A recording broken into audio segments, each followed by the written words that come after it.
Mĩhang'o ya kũhonokania no ĩrathiĩ na mbere daraca-inĩ ino ya rũũĩ rwa Nithi kũrũmĩrĩra mũtino wa mũthenya wa Kiumia hwaĩ-inĩ ũrĩa ũtigĩte andũ 34 makuĩte. Wale ambao wamepoteza maisha yao ni 14 ni wanawake na 18 ni wanaume na wasichana wawili. Mũingĩ wa itũra rĩrĩ ũtigĩtwo na kĩmako na arĩa mararĩ ikuhĩ mũtino ũyũ ũkĩhanĩka matekũhota gũtharia mbica ĩyo meciria-inĩ mao gũkũ makĩendekithia waki wa daraca ĩno ũthũrimwo kerĩ kuona ũyũ tiguo mũtino wa mbere kũhanĩka.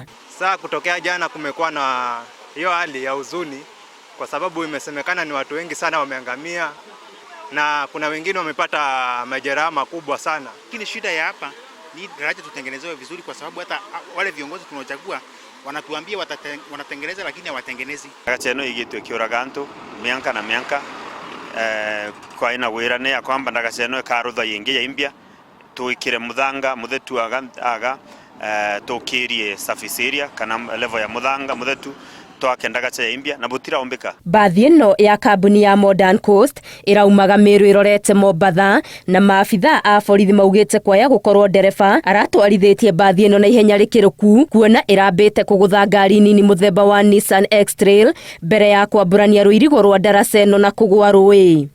This bus hit this X-Trail and lost control. Then it hit the wall guarding the bridge.